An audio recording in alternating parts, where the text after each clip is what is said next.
The mutual aspect, they're looking at each other. So that should be self-explanatory. If you got them opposite each other, it's also an aspect through synastry, more cooperative, more about working out the dynamic. I will say it becomes important, when it becomes real important, is when you get oppositions of the same planet rather than the conjunction of the same planet. The conjunction of the planets of the same one, like Venus, usually brings together a lot of understanding around that thing, even if it's malefic. Even, two people both have Mars in Taurus, then it's going to make that thing really something that they just understand about each other. It might not be easy. Mars isn't easy no matter what, like I said. So, a Mars conjunction through synastry could show arguing. But they'll have a similar arguing style. So it's, I don't want to say it's better than not, but it can bring around a certain harmony of ideas. Oppositions through synastry of the same planet especially, obviously it's opposite. So it's a strong tension that's being worked through, but it's a very strong glue. Oppositions through synastry of any sort, if the ascendants are opposite, if the moons are opposite, in particular, if Venus are opposite, and, woman's moon opposite man's sun, of course the reverse also, but you'd like to see the gender integrity. Mars of the man opposite woman, woman's Venus. These oppositions show the harmony of opposites that's trying to come into play. If it's the same planet, of course, it's going to be around the same energy. But even if it's planets, like I just said, in particular, ones that can be strong for synastry is Sun, Moon opposite, Mars, Venus opposite. You like to see the gender correct. The ascendants being opposite, very important. Moons being opposite.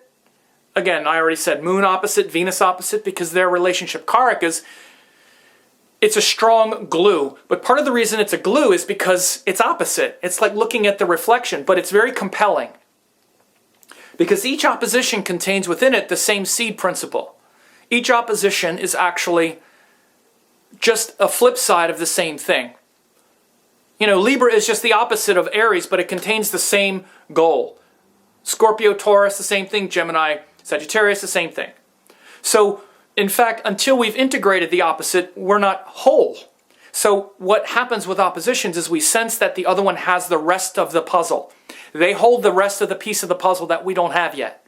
That's what we sense with oppositions through synastry. Again, it's a very powerful glue that gets worked, that can get worked out. They're frustrating. This is just for your general knowledge. Oppositions are frustrating when, not just I'll just stay with oppositions. They're frustrating when we don't have a relationship that's equal. They can be very frustrating for like parents and children, bosses and employees, other situations where you can't work that relationship to its fullest conclusion, okay? They're a strong glue with partners because partners are actually, sort of equals. They're lovers and they can work on that dynamic. They can keep working on it. With your boss, you can't because he's your boss. Your parents, usually there's also a kind of power imbalance that makes it so that opposition is hard to reconcile. It's hard to resolve it because we have to cycle all the way through it. We need to go all the way through that process with an opposition, and it will get us involved in a process where it's hard to turn away. This is within our own natal chart also, by the way. We need to reconcile these planets that are opposite each other. They are, pulling in opposite directions. So again, in a natal chart, you'll see that the oppositions have a strong glue to each other, with each other, and that glue can be a real catalyst for change and integrating whatever the opposite is. And all things are the same principles. If you get a, Saturn opposite Venus, okay? Let's say one person has Saturn looking at him, the other one has Venus looking at him. Well, what does that mean? Well, use your brain. You can see what that means, right? The Saturn person is going to feel good receiving the Venus. The Venus person isn't going to feel so good with the Saturn, but the Saturn can help to contain it a little bit, but it could feel sort of controlled. you know, and all that sort of thing. So you can just put that, I don't have to go through every single one, it would take forever. All the same principles that I talked about in the conjunctions, you can just apply that with the oppositions, but realize that it's a dynamic. If they're opposite each other, it's a dynamic. Of course, everything also has to do with how close the degrees are. You want to look at that.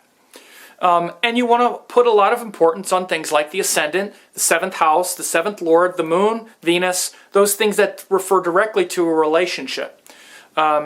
So a lot, these are just sensible rules of aspect, by the way, Graha Drishti. And you know, you have to remember that all aspects aren't the same. They're different than a conjunction. One-way aspects, put a lot of importance on them in a natal chart, as well as in the synastry charts, and the oppositions show a lot of sharing. It can be frustrating when there's not when it's not an equal relationship, but in romantic relationships, we're trying to process, we're trying to integrate our opposites. So those oppositions have a lot of glue because they keep us working on that thing. It's just why the 7th house is opposite the 1st house. There's a lot of glue there. So there's a lot of attraction and a lot for us to keep going back and looking at.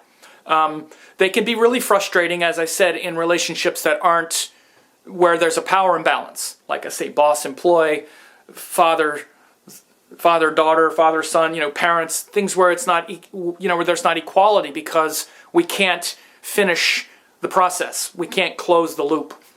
So there's a few things about aspects. I hope this was helpful.